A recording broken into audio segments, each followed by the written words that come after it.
Hey golfers, over the weekend I had a lesson with one of my students who was really struggling with their driver. They were hitting him right off the heel, hitting big weak slices 30 yards to the right, and I gave them one drill that honestly in 30 seconds to a minute completely transformed their driver and helped them hit the ball 30 to 40 yards longer and have a little bit of a draw to it. So make sure you stay tuned for this whole video to see what drill I gave this student and how it can help you drive the ball really far. So this student was a typical golfer struggling with his driver, had a lot of the same patterns that I see on my lesson tee every day for people that tend to slice the ball with their driver, hit it off the heel, feel like you're losing a lot of distance, hitting down on the ball. So, he had a swing that looked a little bit like this with his driver. Ball position way forward, right off the heel. As you can see there, that probably went at least 30 yards to the right of my target. Poor contact, definitely not maximizing the distance for my driver, which is super frustrating, right? So I gave the student a simple drill that, like I said, helped transform his driver and gained him so much distance.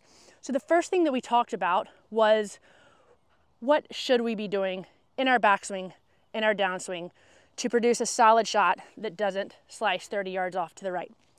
So the first concept we had to understand was, okay, how do we get into a good backswing?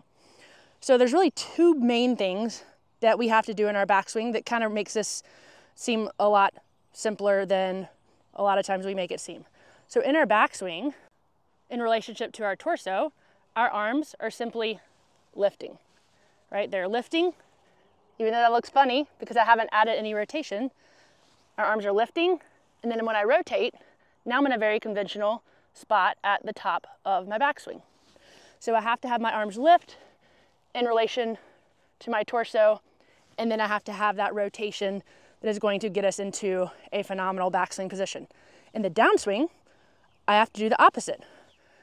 Ideally, we want that club to return roughly back to the same spot, back behind the golf ball. So I need my body to rotate and unwind, shoulders to rotate and unwind, and I need my arms to lower in relationship to my torso, the opposite of what they did in the backswing. So now my student, he was doing these things, and you probably are doing these things as well, but he was doing them in the wrong order. His backswing was actually in a fairly good spot. He had a good square club face, he had a really good turn going back.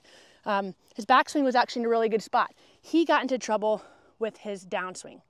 So in his downswing, so his arms lifted, he rotated. In his downswing, if I hold my arm, kind of to keep it same relationship with my chest, and I just start to do my rotation, and I rotate down back to the golf ball, you can see that I'm actually in a pretty decent position here as far as my body is concerned for a good impact in my golf swing. But where are my hands in the club? They are way out in front of me, way too steep of a position. So now, even though my body's unwound, my arms have not dropped relative to my torso. So now that club is gonna be working way outside in, working down, and that's gonna give us that huge big slice that we are trying to avoid. So my student, again, he had his rotation, and he eventually let his arms drop, but they were in the wrong order. So we have to make sure that in the downswing, we allow our arms in the club to drop in relationship to our torso before we start to have a lot of rotation. Because if we just start with that rotation, now you can see that club is way out in front, and I really cannot recover from here. That club is gonna be swinging way steep, way outside in. So what did I have my student do? So I had them make some swings. Their backswing is in a pretty good position. So I said, take your same backswing, but on the way down, I want you to feel like you are only going to be swinging your arms.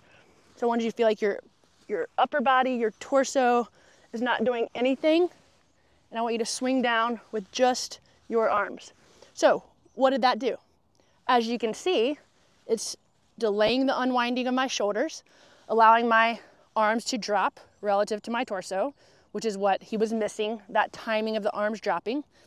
And you can see how much shallower that club is coming down, right? The club is staying back, which is going to allow that club to have a little bit more of that inside out path, which is what he was definitely missing, compared to out this way and swinging across to the left.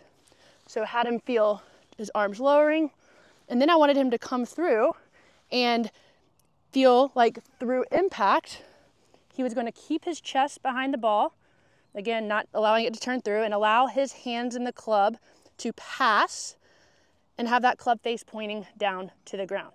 So with that forearm rotation, feeling the club face point down to the ground as his chest stayed back behind the golf ball. Now, having the club face square up is a huge part of it, because if I just swing my arms down and leave the club face to the right, I'm still going to miss the ball way right. So lowering the arms and then finishing with forearms rotated, club face pointing towards the ground.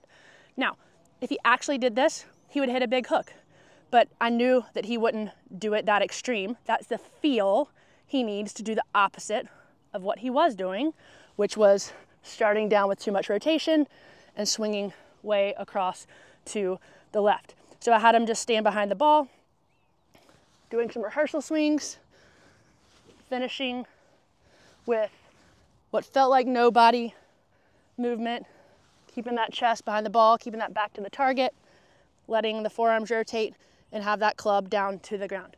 Now, if he, again, like I said, if he actually did that, we'd hit a big hook, but that's the feeling that he needed to have. So when he actually got up to hit the ball, I had him do those rehearsal swings, really exaggerated, just the arms lowering, coming through, club face pointing down to the ground, and then having him hit a shot. Now, if I had just told him that and he did those things correctly, he still was actually probably going to hit a pretty bad shot because of how far forward his ball position was. Even if he did all these things correctly in the right timing, where he had his ball position, the shot was not going to be very good. So because he had so much rotation and the club was swinging down, where that club was going to be reaching its low point was way forward, which is why he had his ball position there. If I delay that rotation and have my arms drop, that low point in my golf swing is going to be way more back relative to where it was at the beginning. So I needed him to move his ball position a little further back, more conventional, kind of inside that lead heel instead of so far forward, because if not, he was going to bottom out way behind the golf ball. So had him move the ball position a little further back to where we want it, inside that left heel, feeling the arms dropping with what felt like no rotation, and finishing with that club face pointing down towards the ground.